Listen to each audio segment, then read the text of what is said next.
नमस्कार दोस्तों, स्वागत है आप सभी का हमारे यूट्यूब चैनल पे। कैसे हो आप सब? आई होप अच्छे होंगे, स्वस्थ होंगे और मस्त होंगे। तो दोस्तों, आज से हम शुरू करेंगे क्लास 12 की फिजिक्स। तो इसमें जो सबसे पहली यूनिट है, सबसे पहली इकाई है, उसके अंतर्गत हमें 2 चैप्टर पढ़ने हैं। पहला चैप्टर हमारा है वैद्युत आवेश तथा क्षेत्र और दूसरा चैप्टर हमारा है स्थिर वैद्युत विभव तथा धारिता। ठीक है, तो यूनिट 1 के अंतर्गत हमें 2 चैप्टर्स पढ़ने हैं। ठीक है, जो हमने अभी बताया आपको कि पहला वैद्युत आवेश तथा क्षेत्र, दूसरा स्थिर वैद्युत विभव तथा धारिता। तो इसमें हम सबसे पहले बात करते हैं कि विद्युत क्या होती है, यानी व्हाट इज इलेक्ट्रिसिटी। ठीक है, सबसे पहले हेडिंग हम लगाएंगे विद्युत किसे कहते हैं। विद्युत यानी इलेक्ट्रिसिटी।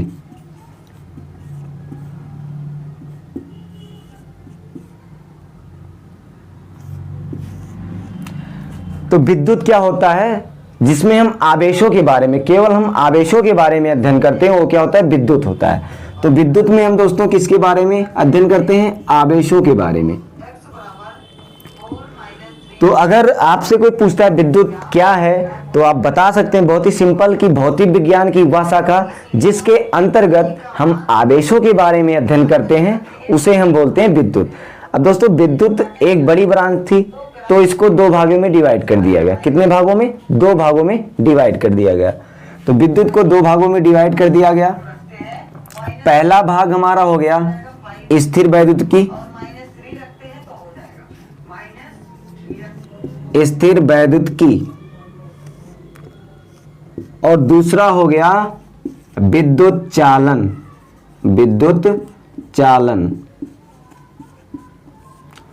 अब स्थिर वैद्युतिकी को हम इंग्लिश में बोलते हैं इलेक्ट्रोस्टैटिक्स,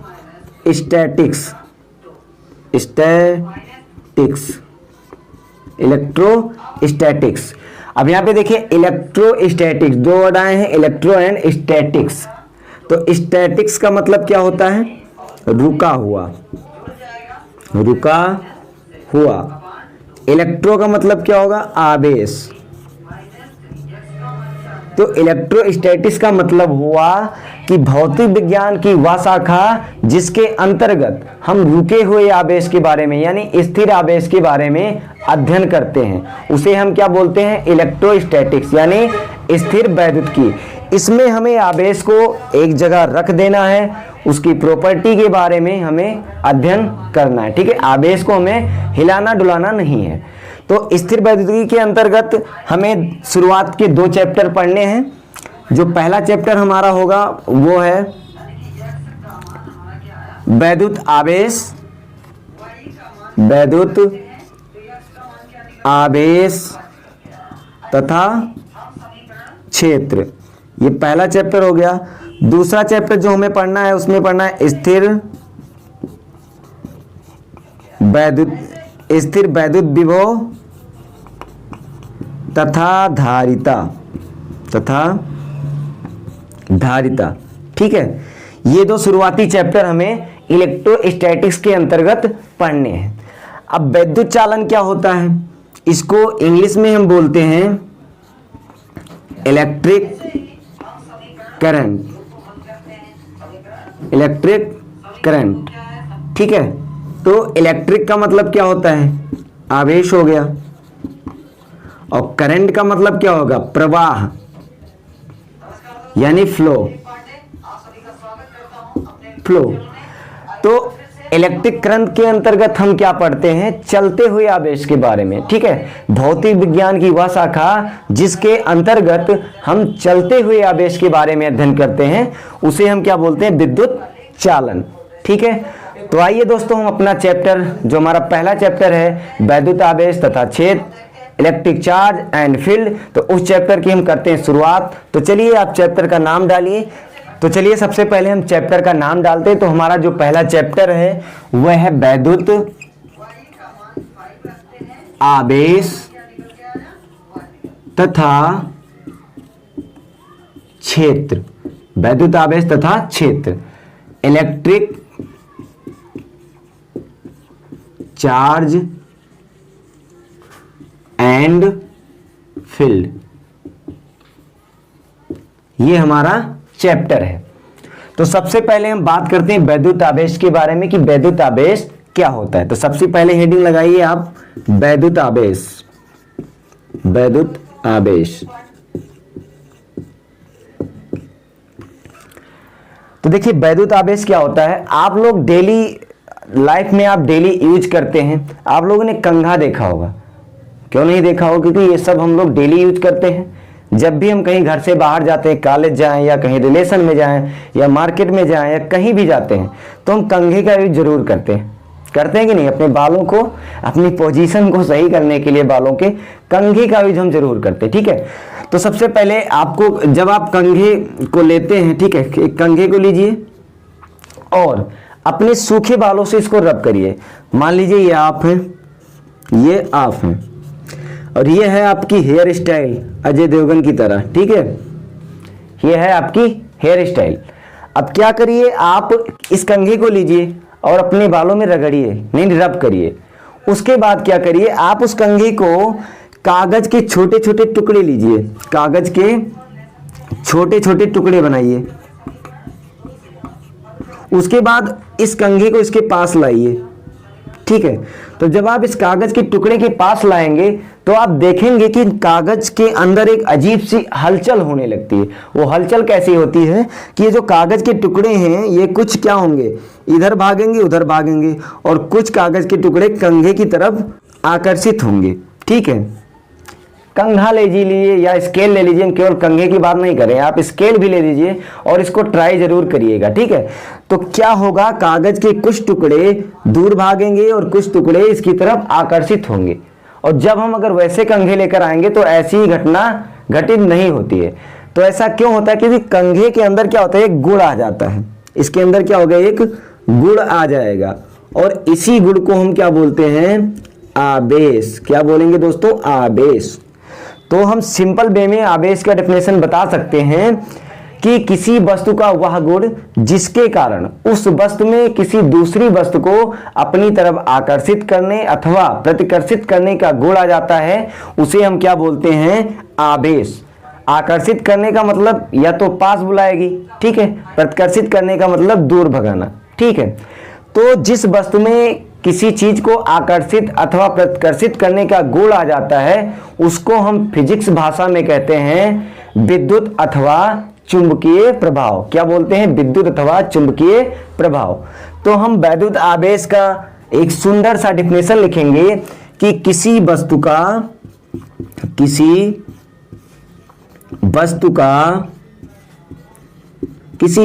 वह गुण जिसके कारण में वस्तु में विद्युत अथवा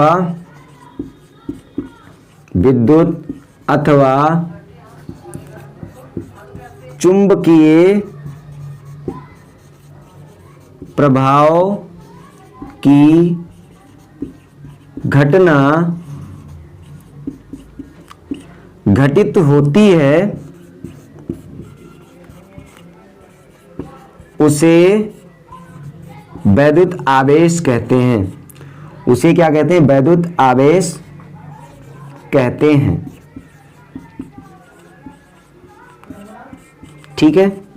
ये होगी इसकी सुंदर सी प्यारी सी डिफिनेशन। किसी वस्तु का वह गुण जिसके कारण वस्तु में विद्युत अथवा चुंबकीय प्रभाव की घटना घटित होती है उसे हम वैद्युत आवेश कहते हैं। अब इसके लिए कुछ पॉइंट है, उनको नोट कर लीजिए।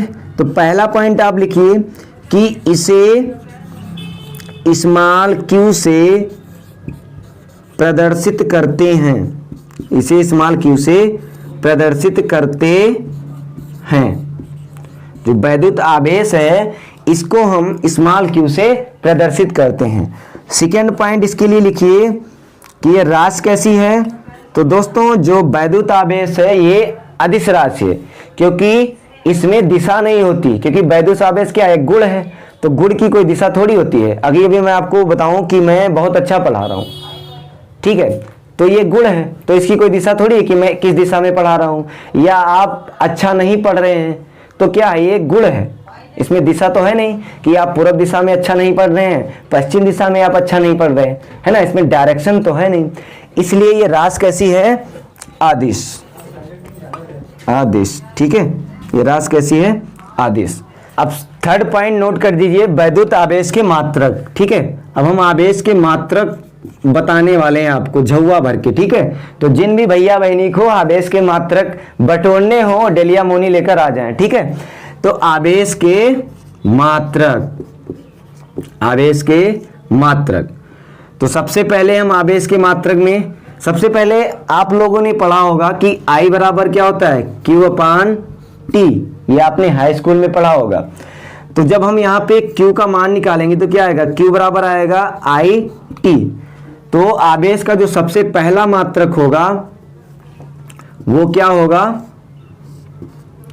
I क्या है, धारा, धारा का मात्रक क्या होता है, एम्पियर। और T क्या है यहाँ पे, समय, समय का मात्रक क्या होता है, सेकेंड, ठीक है। तो ये पहला मात्रक हो गया। दूसरा मात्रक इसका होता है कूलाम, ठीक है, कूलाम चाचा, कूलाम चाचा को अभी आगे हम पढ़ेंगे, ठीक है। दूसरा मात्रक इसका क्या हो गया, कूलाम। और ये दोनों मात्रक जो है दोस्तों ये MKS पद्धति में है, किस पद्धति में है, MKS पद्धति में। और इसका तीसरा मात्रक होता है EMU, ठीक है, EMU। और इसका चौथा मात्रक हो जाएगा फैराडे, फैराडे, ठीक है। और उसके बाद इसका पांचवा मात्रक जो है वो है ESU, ESU। और इसका एक मात्रक और होता है फ्रैंकलिन, फ्रैंकलिन। तो आवेश के टोटल कितने मात्रक होते हैं, 6 मात्रक होते हैं। और जो ESU और फ्रैंकलिन है ये CGS पद्धति के मात्रक हैं। किसके मात्रक है, CGS पद्धति के। MKS पद्धति क्या होता है, CGS पद्धति क्या होता है, FPS पद्धति क्या होता है, इसकी वीडियो हम ऑलरेडी बना चुके हैं। अगर आपने इस वीडियो को नहीं देखा है तो आप प्लेलिस्ट में जाकर देख सकते हैं, ठीक है। और ये दोनों मात्रक जो होते हैं ये किसी भी पद्धति में नहीं होते हैं। तो अब आपसे कॉम्पिटिटिव एग्जाम में या कहीं भी एग्जाम में पूछ लिया जाता है कि आवेश का सबसे बड़ा मात्रक क्या होता है, कि आवेश का सबसे बड़ा मात्रक क्या होता है। तो जब हम ऑफलाइन इसको पढ़ा रहे थे तो हमने जब क्लास में बच्चे से पूछा कि बताइए इनमें जो मात्रक आप देख रहे हैं 6 मात्रक हैं, इनमें में से आवेश का सबसे बड़ा मात्रक क्या है। तो उस बच्चे ने जवाब दिया कि सर जो आवेश का सबसे बड़ा मात्रक होगा वो एम्पियर सेकेंड होगा। हमने कहा ये कैसे, तो उसने ये बताया कि सर इसमें 2 शब्द हैं और बाकी सब में एक शब्द है, तो इसलिए सबसे बड़ा मात्रक क्या होगा, एम्पियर सेकेंड होगा। तो ये गलती आप लोग मत करना। आवेश का जो सबसे बड़ा मात्रक होता है वो होता है फैराडे। तो नोट कर लीजिए, नोट करके लिख लीजिए कि आवेश का सबसे बड़ा मात्रक जो होता है वो होता है, सबसे बड़ा मात्रक वो होगा फैराडे, फैराडे, ठीक है। और नेक्स्ट पॉइंट नोट करिए कि सबसे छोटा मात्रक, सबसे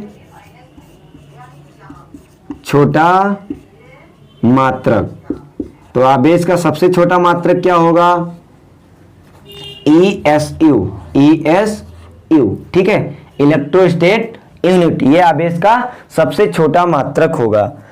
अब एक चीज यहां पे और नोट कर लीजिए कि 1 फैराडे बराबर होता है 96,500 कूलाम के बराबर, 96,500 कूलाम के बराबर होता है। तो इतने पॉइंट आपको आवेश में याद रखना है, ठीक है, कि आवेश के मात्रक कितने हमने आपको बताया 6। कौन कौन से, एक बार रिपीट कर लेते हैं। तो आवेश का सबसे पहला मात्रक हमने बताया एम्पियर सेकेंड, दूसरा हमने बताया कूलाम, तीसरा हमने बताया EMU, और चौथा हमने बताया फैराडे, पांचवा मात्रक हमने बताया ESU, और लास्ट में हमने बताया फ्रैंकलिन, ठीक है। और आवेश का सबसे बड़ा मात्रक क्या होता है, फैराडे, और सबसे छोटा मात्रक क्या होता है, ESU, ठीक है। तो ये आवेश से जुड़ी कुछ बातें थी। अब हम बात करेंगे कि आवेश के प्रकार। तो दोस्तों जो आवेश होते हैं वो 2 प्रकार के होते हैं, ठीक है, एक पॉजिटिव और एक निगेटिव।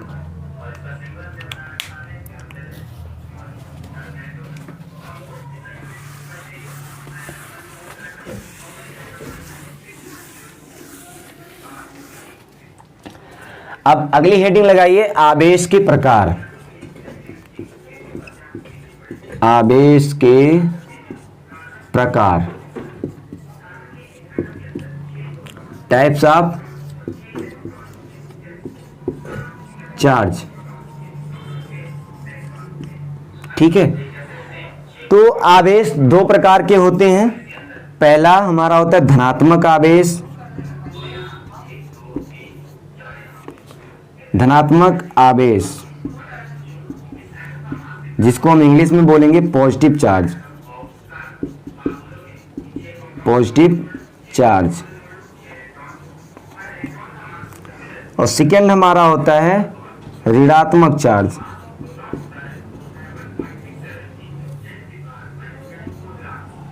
ऋणात्मक आवेश, निगेटिव चार्ज।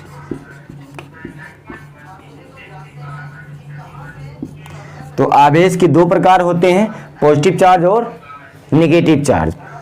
अब वस्तुओं पे निगेटिव चार्ज कब आता है, पॉजिटिव चार्ज कब आता है, इसको अभी जब हम आवेशन के प्रकार पढ़ेंगे कि चार्ज को हम कितने तरीके से आवेशित कर सकते हैं, तो उसमें हम ये चीज समझेंगे। ठीक है, तब तक के लिए आपको ऐसे याद रखना है कि आवेश दो प्रकार के होते हैं, पॉजिटिव आवेश और निगेटिव। ओके, तो अब हम बात करेंगे आवेश के गुण के बारे में। जैसे हर किसी का ना कोई गुण होता है, जैसे हमारे अंदर कोई गुण है ना, कि हम अच्छा पढ़ाते हैं, अच्छा लिखते हैं, अच्छा गाते हैं, या आपके अंदर कोई गुण है, आप अच्छी लड़ाई कर लेते हैं या आप अच्छी पढ़ाई कर लेते हैं। तो ये क्या गुण होता है, मतलब हर किसी का गुण अलग अलग होता है। ठीक है, सेम नहीं होता, हर किसी का गुण अलग अलग होता है। ऐसे हमारा आवेश है, तो इसकी हम प्रॉपर्टी के बारे में पढ़ेंगे। तो दोस्तों आपको याद रखना है कि जो समान प्रकार के आवेश होते हैं, समान प्रकार के आवेश, वो एक दूसरे के क्या करते हैं, प्रतिकर्षित करते हैं, एक दूसरे को देख के दूर भागते हैं। जैसे अभी पुलिस को देखकर क्या चोर भागता है, ठीक है, उसी तरह जो हमारे चार्ज होते हैं वो अगर समान प्रकार के होंगे, यानी अगर प्लस प्लस चार्ज हैं, ठीक है, प्लस प्लस चार्ज हैं, तो वो क्या करेंगे, एक दूसरे से दूर भागेंगे, एक दूसरे से दूर भागेंगे। ठीक है, अगर माइनस माइनस हैं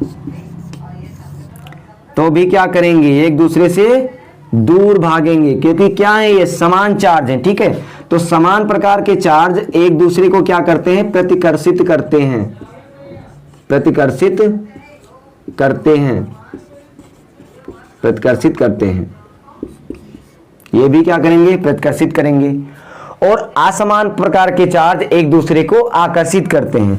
मान लीजिए पहला चार्ज हमारा धनात्मक है, दूसरा चार्ज हमारा निगेटिव है, तो ये एक दूसरे को क्या करेंगे, आकर्षित करेंगे। ठीक है दोस्तों, आकर्षित करेंगे। तो आपको ये पॉइंट याद करना है या नोट करके लिख लीजिए कि समान प्रकार के चार्ज एक दूसरे को प्रतिकर्षित करते हैं, प्रतिकर्षित करने का मतलब एक दूसरे से दूर भागते हैं, और असमान प्रकार के चार्ज एक दूसरे को आकर्षित करते हैं। ठीक है, तो आज की वीडियो में बस इतना ही। नेक्स्ट वीडियो में हम पढ़ेंगे आवेशन के चार्ज करने के मेथड, कि आवेश को हम कितने तरीके से चार्ज कर सकते हैं। ठीक है, तो आवेश को चार्ज करने के 3 तरीके हैं, 3 तरीके कौन कौन से हैं हम अगली वीडियो में बात करेंगे। ठीक है, तो वीडियो अगर आपको अच्छी लगी है तो लाइक करें और कमेंट करें, और चैनल को अभी तक सब्सक्राइब नहीं किया तो प्लीज सब्सक्राइब करें। Okay, thank you.